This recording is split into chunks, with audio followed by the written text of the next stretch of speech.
Hello, જય માતાજી, જય શ્રી કૃષ્ણ। આજની વાર્તા શરૂ કરીએ પહેલાં વિડીયો ગમે તો લાઈક અને શેર કરી દેજો ને ચેનલ પર જો તમે નવા હોય તો ચેનલને સબસ્ક્રાઈબ કરી દેજો। તો ચલો શરૂ કરીએ આજની વાર્તા। વાસનાનું પરિણામ।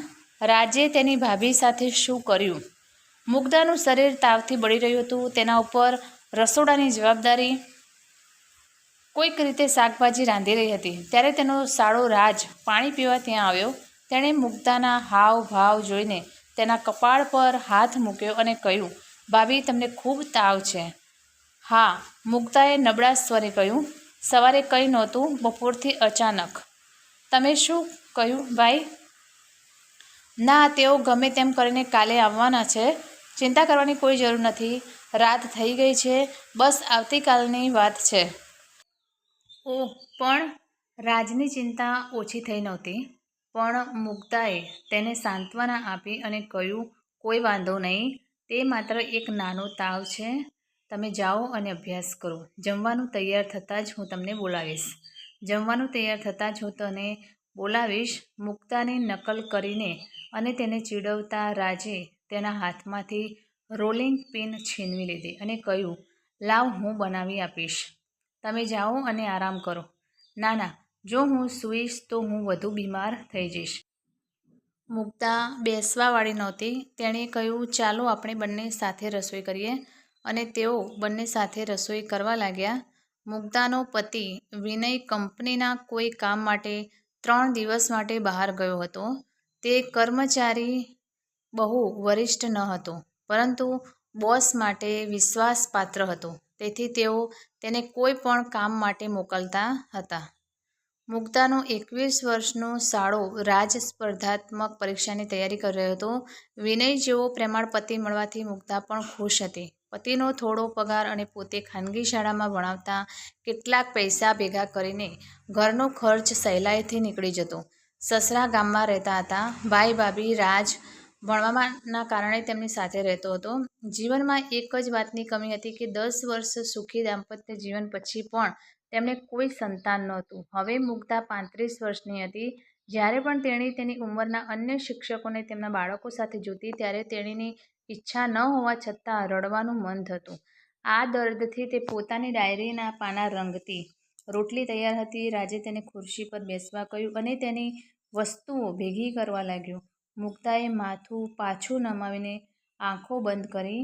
વાતાવરણ એકદમ શાંત હતું। પછી એ જ વાવાઝોડું ત્યાં ફરી ગરજવા લાગ્યું, જેનો અવાજ મુગ્ધા આજ સુધી અનુભવી શકી ન હતી। રાજની ગરદન ધીમે ધીમે મુગ્ધા તરફ વળી હતી। તેની આંખોના ખૂણેથી તે મુગ્ધાના તેની યોગ્ય સાડીમાં કેદ થયેલા વળાંકોને જોવા લાગ્યો। જેમ જેમ તેઓ મુગ્ધાના શ્વાસ સાથે ઉપર નીચે જતા હતા, તેમ તેમ રાજની અંદરનું શેતાન જાગી જતો હતો। બધું કામ થઈ ગયું। વાસણોનો અવાજ સાંભળીને મુગ્ધાએ અચાનક આંખો ખોલી। રાજ સ્તબ્ધ થઈ ગયો અને બોલ્યો, હા ભાભી, બસ આટલું કહીને રાજે ઝડપથી બાકીનું કામ પૂરું કર્યું અને ખાવાનો સામાન ઉપાડીને ટેબલ પર લઈ ગયો। મુગ્ધાએ માંડ માંડ 2 રોટલી ખાધી, તે પણ રાજના આગ્રહથી। તે બળજબરીથી તેની થાળીમાં શાકભાજી નાખતો હતો। જમ્યા પછી જ્યારે મુગ્ધા સૂવા લાગી ત્યારે રાજે કહ્યું, ભાભી, 15 મિનિટ આગળના રૂમમાં બેસો, હું તમારા માટે દવા લાવીશ। ઓહ ના, તે રાતોરાત ઉતરી જશે। મુગ્ધાએ ના પાડી, પણ રાજ સંમત થવાનો નહોતો। હું નજીકના રસાયણશાસ્ત્રી ભાભી પાસેથી દવા લાવું છું, જ્યાંથી તમે હંમેશા ઓર્ડર કરો છો। દરવાજો બંધ કરો, હું હમણાં જ આવ્યો છું। આટલું કહીને તે ચાલ્યો ગયો। મુગ્ધાએ દરવાજો બંધ કર્યો અને પગ ઊંચા કરીને સોફા પર બેસી ગઈ। રાજે નક્કી કર્યું હતું કે આજે તે તેની ઈચ્છા મુજબ કરશે। એટલામાં કેમિસ્ટની દુકાન આવી। શું વાત છે રાજબાબુ? રાજને ખોવાયેલો જોઈને કેમિસ્ટે પૂછ્યું। રાજનું ધ્યાન પાછું દુકાન પર પડ્યું। દવાની જરૂર હતી? તેણે જવાબ આપ્યો। અરે, અહીં કંઈ મીઠાઈઓ મળે છે? રસાયણશાસ્ત્રીએ ચીડવતા કહ્યું। તે તેનો જૂનો મિત્ર હતો। રાજ હસીને બોલ્યો, અરે જલ્દી આપો, જલ્દી આપો। કેમિસ્ટ બબડાટ કરતા તેણે આશ્ચર્યથી તેની સામે જોયું। મહેરબાની કરીને મને કહો કે કઈ દવાની જરૂર છે. રાજને યાદ આવ્યું કે તેણે ખરેખર કોઈ દવા માંગી નથી. તેણે ફક્ત એટલું જ કહ્યું, ભાભીની તબિયત સારી નથી. તેને તાવ છે. બસ મને ઊંઘની ગોળી આપો. કેમિસ્ટે તેની સામે જોયું. તાવ માટે ઊંઘની ગોળી? તે પોતે પણ મુક્તાની સુંદરતાના દીવાના હતા. હંમેશા તેમના વિશે ખૂબ જ ઉત્સાહથી વાત કરતા. તે રાજના વિચારો સમજી ગયો. તેને આવી બાબતોમાં ઘણો અનુભવ હતો. ઊંઘની ગોળીઓની સાથે તાવની દવા પણ આપી. આજે પરબીડિયું તેના ખિસ્સામાં રાખ્યું અને ઝડપથી પાછા ફરવા જતો હતો ત્યારે કેમિસ્ટે બૂમ પાડી, અરે ભાઈ, ઓછામાં ઓછું ડોઝ તો સાંભળો. રાજને પોતાની ભૂલ સમજાઈ ગઈ.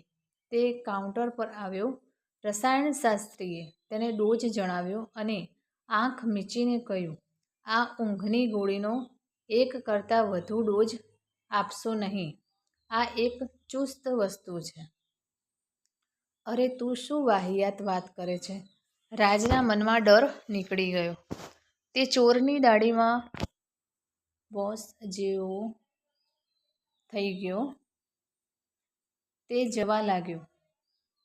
કેમિસ્ટ પાછળથી કહી રહ્યો હતો, આગલી વખતે અમને પણ યાદ કર, દોસ્ત. રાજ તેની અવગણના કરીને આગળ વધ્યો. અરે પાછા આવતાં જ મુક્તાએ ડોરબેલ વાગી કે તરત જ તેણે દરવાજો ખોલ્યો અને કહ્યું, હું અહીં સતત બેઠી હતી.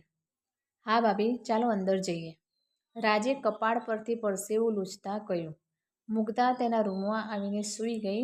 રાજે તેને પહેલાં તાવની દવા આપી. મુગ્ધા દવા લઈને સૂવા જતી હતી ત્યારે રાજે તેને રોકી.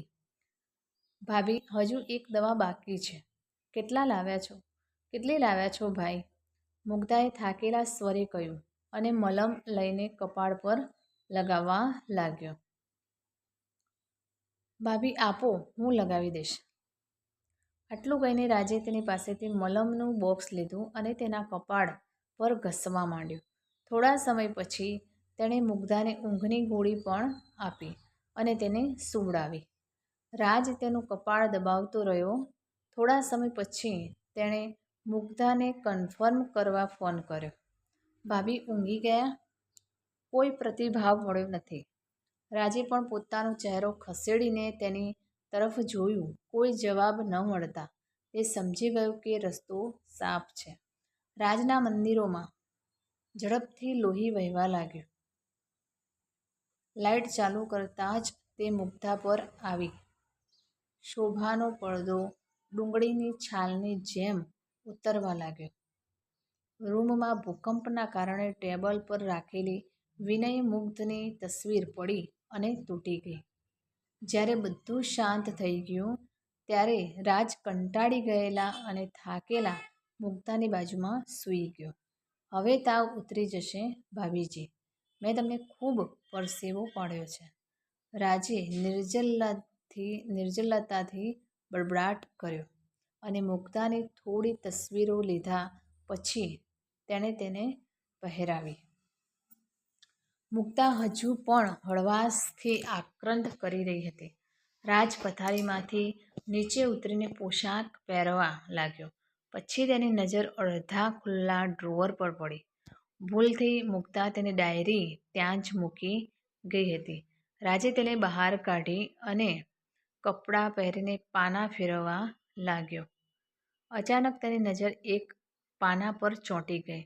તે હજુ સુધી તેના શર્ટના તમામ બટનો બંધ કરી શક્યો ન હતો, પરંતુ તેણે તેની પરવા કરી ન હતી. તેણે આંખ મીચીને તે પાના પર લખેલા શબ્દો વાંચવા માંડ્યા. મુગ્ધાએ તેમાં લખ્યું હતું કે હવે હું ખૂબ રડી છું. મને મારા બાળક માટે દુઃખ થયું છે. મારો પુત્ર મારી સાથે હતો અને હું તેને ઓળખી શકી નહીં. જ્યારથી હું અહીં આવ્યો છું મેં તેને એક બાળક તરીકે જોયો છે.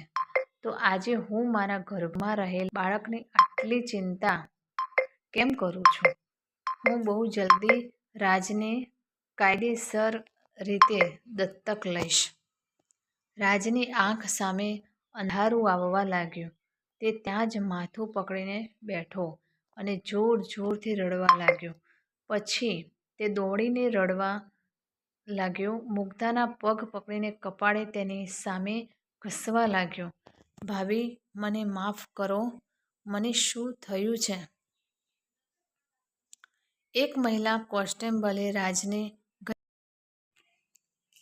ગઈકાલે રાત્રે તેના મોબાઈલ ફોનમાં કેપ્ચર કરેલી મુગ્ધાની તસવીરો બતાવી અને કડકાઈથી પૂછ્યું, ગઈકાલે કાર્નિવલની ઉજવણી કરતી વખતે તમે છોકરાને શું કહ્યું કે તેણે પોતાનો જીવ આપી દીધો? તસવીરો જોઈને મુગ્ધા આશ્ચર્યચકિત થઈ ગઈ.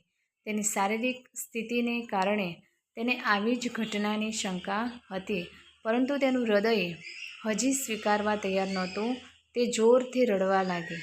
ઇન્સ્પેક્ટરે લેડી કોન્સ્ટેબલને હમણાં કંઈ ન પૂછવાનો ઇશારો કર્યો અને બાકીની ઔપચારિકતાઓ પૂરી કરીને ત્યાંથી ચાલ્યા ગયા. ધીમે ધીમે મહિલાઓનું ટોળું પણ વિખેરાઈ ગયું. વિનયનો ફોન આવ્યો કે તે આવી રહ્યો છે, ગભરાશો નહીં. પણ મુગ્ધા બસ સાંભળતી રહી. રાજનું બાળપણ તેની ખાલી આંખો સામે જતું હતું જ્યારે તે આ ઘરમાં નવી આવી હતી. વિનય બપોર સુધીમાં પાછો આવ્યો અને રૂમમાં મુગ્ધા પાસે દોડ્યો. તે હજી પણ પલંગ પર બેઠી હતી, શૂન્યતા તરફ જોતી હતી. વિનયે તેના ખભા પર હાથ મૂક્યો, પણ મુગ્ધાનું શરીર એક તરફ વળ્યું. મુગ્ધા, મુગ્ધા! વિનય ચીસો પાડીને તેને હલાવવાનો પ્રયત્ન કરી રહ્યો હતો, પણ મુગ્ધા તો ક્યારેય ન જાગતી ઊંઘમાં જ સૂઈ ગઈ હતી.